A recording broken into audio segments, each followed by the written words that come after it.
Every day, something dramatic happens in the Caribbean that affects our lives. We'll give you the details. We'll give you the facts on Caribbean Perspective with Eddie Frederick. Here's Eddie Frederick. So glad you can join us. St. Lucia gears up for the Year of Infrastructure. This story takes the lead in today's edition of Caribbean Perspective for Wednesday, 27th December 2023, brought to you in association with our friends at Antillian Group. Details when we return. Believe in our strength, we'll stand by you. Protection from all, perils big and small. Reassurance we give, it's so glad to see. Peace of mind, that's our service guarantee. We look after all our family. Yes, we do at every opportunity. Antillian Group, underwriters of all classes of insurance solutions for your protection and investment. Live well financially.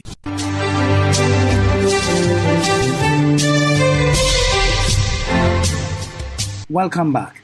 The Department of Infrastructure in St. Lucia has acknowledged the poor condition of roads across the country.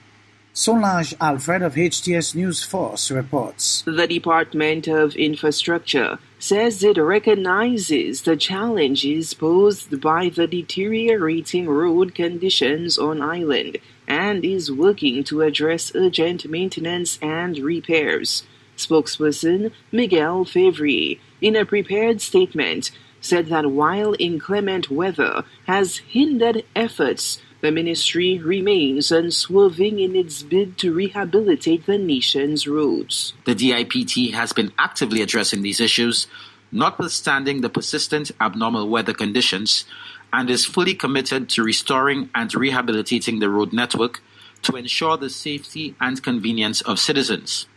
However, the ministry's attempts continue to be hampered by challenges posed by persistent heavy rains, and we acknowledge the need for urgent action to rectify the current road conditions. The adverse weather has significantly impeded our scheduled works, leading to delays in execution of planned maintenance and rehabilitation activities. Chief Engineer Mrs. Renata Philogene McKee has expressed the ministry's commitment to overcoming these challenges, stating, quote, "We understand the frustrations of our citizens regarding the state of our roads, especially in the face of challenging weather conditions.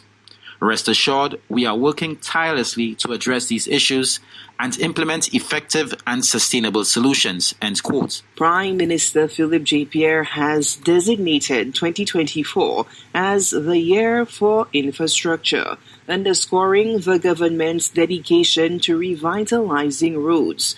Fevrier says some key efforts underway include emergency fixes to address urgent safety concerns. Therefore, the DIPT is gearing up for an ambitious series of road programs that will be a cornerstone of the government's commitment to enhancing the nation's infrastructure. Some key highlights are: 1. Emergency road repairs. The ministry is mobilizing resources for emergency road repairs to address immediate safety concerns and ensure the well-being of commuters. 2. The Year for Infrastructure. As Prime Minister Philip J. Pierre's designation of 2024 as the Year of Infrastructure underscores the government's dedication to revitalizing the nation's infrastructure with a focus on road rehabilitation. The road programs aim not only to repair existing damage, but build resilience against further deterioration. Fevrier says the department will collaborate with stakeholders to ensure repairs meet local needs and incorporate resourceful solutions. The ministry is actively collaborating with relevant stakeholders, including local communities, to gather input and ensure that rehabilitation efforts are aligned with the needs of the people. The Department of Infrastructure understands the impact of the road conditions on daily life, commerce, and overall well-being. The upcoming road programs will not only repair and rehabilitate existing roads, but also incorporate innovative solutions to withstand future challenges. Officials assert that the upcoming repairs and rehabilitation seek to alleviate these maintenance pressures through ambitious infrastructure upgrades. Sexual violence is a bigger problem than gun-related violence in St. Kitts and Nevis, notes advisor to the Ministry of Health and former Chief Medical Officer Patrick Martin. Andre Huey of SKN Newsline shares some details. We have to look at violence in totality, the robberies, the burglaries, and also the sexual violence. And when you look at that, although the gun violence is an issue, but that's an issue within a certain culture, subculture. But from a wider societal point of view, we have bigger problems with sexual violence and people committing acts against property. Dr. Martin suggests that the recent cases of sexual abuse reported by the police suggests greater work is being done to have these cases prosecuted and persons reporting more of these crimes to the authorities. He said this is a chronic problem plaguing the society even prior to independence. It's a chronic problem. It goes back many years. Before independence, before statehood, it's a chronic problem. One of the indicators of the extent of the problem was a 36% teenage motherhood rate in 1976 and 1977. That is a measure of the attacks against young girls, all right? But the attacks are also against young boys. And as a society, we have to continue to work to get to the point where persons who are affected or believe they are threatened can continue to approach the authorities for safe harbor. Dr. Martin told SK Newsline that it will take a societal approach in dealing with the issue effectively, and it cannot rely solely on law enforcement. We have to use the media, the wonderful platform, the Fourth Estate, to get this message out that the influencers who are seeking to speak only about gun violence, that's a distraction. It's not the whole story. And through the media and other public and private platforms, create safe harbors, safe zones, safe homes, places of refuge for boys, girls, women, and maybe men to go to, where they can get protective services and social care services. So we have to get to the point, the same way which we talk about cannabis and LGBTQRS issues, with your help, the media's help, we will get to the point where we talk about this openly, talk about violence in its totality openly. In a recently published court digest earlier this month, for January to December 2023, of the 30 cases listed, 7 pertain to sexual offences, of which 4 were offences against minors. Andre Huey, SKN at Newsline.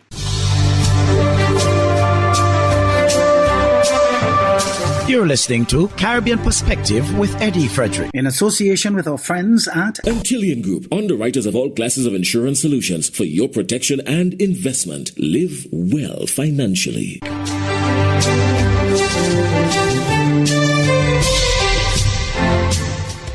Trinidad and Tobago's birth rate has been declining over the years and is a concern according to Health Minister Terence D'Alsing.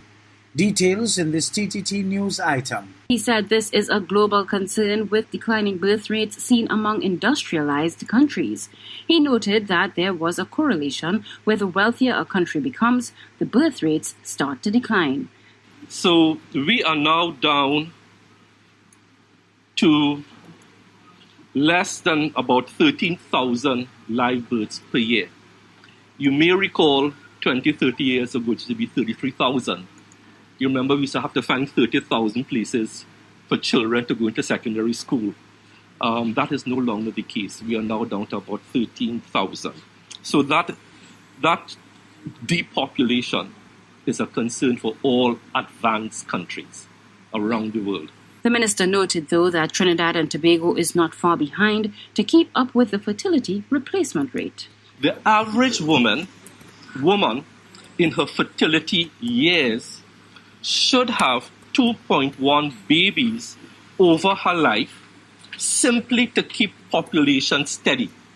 That's called the replacement rate, 2.1. The last time I checked, Trinidad and Tobago was 1.9. Understand where I'm coming from? Mm-hmm. Some countries are down to 1.7. Some countries are down to 1.5. We are about 1.9. But we need to get up to 2.1 to just keep the population steady. With contracts signed and now in hand, the Prime Minister and his Energy Minister are lauding the Dragon gas deal between Trinidad and Tobago and Venezuela as a significant first for the region in cross-border energy collaboration. This historic gas deal has been years in the making, and according to Dr. Keith Rowley, it will benefit both people of Venezuela and Trinidad and Tobago. Keishan Haynes of CNC3 News reports. This decision was also one of the things that kept me interested in this office, because I knew that the people of Trinidad and Tobago had a lot riding on this. Prime Minister Rowley says this historic gas deal, 7 years in the making, gives the country continuous access to gas, thereby bringing in a continuous revenue stream at a time where our gas reserves are dwindling. It means Trinidad and Tobago now moves more into the processing aspect of natural gas. The deal was signed late last night in Caracas, Energy Minister Stuart Young placing his signature for TNT. The deal comes with a 30-year license for the exploitation and production of gas from Dragon, with full commercial terms negotiated. There's one slight change, Prime Minister. We managed to move PDVSA out of the formula, which is even better for us now. And the producers will be Shell and NGC. We managed to negotiate that NGC is going to be in the full value chain, and that we are going to be an equity player now in the production and the exportation of this gas to Trinidad and Tobago at a very competitive price. But of course, the big question of when we'll see first gas is still up in the air. But on another note, geographically and geopolitically, Trinidad remains close to Venezuela. But Venezuela's democracy remains a concern worldwide. But Prime Minister Rowley says this country's interests remain his priority. It is our position that the selection of a government in Venezuela is a matter for the people of Venezuela. In the event that those policies and programs run counter to our principles, as we subscribe to the democratic principles, we also acknowledge our place as a commentator and not an enforcer. Looking even further to the future, this country is also in conversations with Suriname, Grenada, and Barbados to develop any gas possibly found in those areas. Keishan Haynes, CNC3 News. Guyana's President Irfan Ali honors fallen Guyana Defense Force servicemen as the nation mourns. Dacia Richards of HGP Nightly News reports on the President's homage and the country's collective grieving. As Guyana continues to mourn the deaths of the Guyana Defense Forces servicemen, President Irfan Ali, in delivering remarks at each of the servicemen's funeral service, remembered them as true heroes. At Colonel Michael Sam Shahood's funeral service, the President remembered the late serviceman as a tower of strength and a reinforcing shoulder in times of need. He commended the fallen hero's fierce loyalty and level-headed leadership, and added that Shahood led by example, balancing strict leadership with empathy and compassion. While at Lieutenant Colonel Sean Welcome's funeral, President Ali said Lieutenant Colonel served as a role model to many young soldiers and subordinate officers as he demonstrated a steadfast commitment to discipline. The late Lieutenant Colonel Sean Welcome was also described as a selfless and disciplined patriot dedicated to the noble cause of keeping the country and its people safe. The President, in his remarks, said the late Brigadier conducted himself and lived his life in an exemplary manner that others should mirror. Warrant Officer 2, Jason Khan, was also buried on Friday, while Lieutenant Colonel Michael Charles was cremated on Wednesday. These honorable men died in a helicopter crash last Wednesday. For AGP Nightly News, I am Dacia Richards.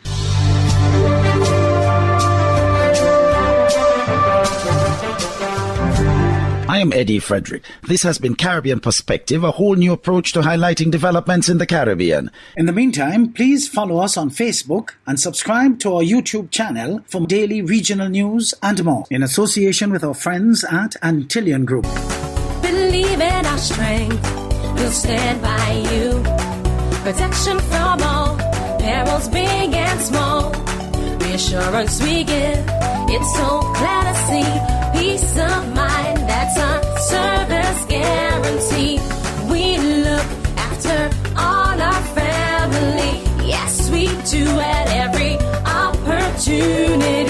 Killian Group, underwriters of all classes of insurance solutions for your protection and investment. Live well financially.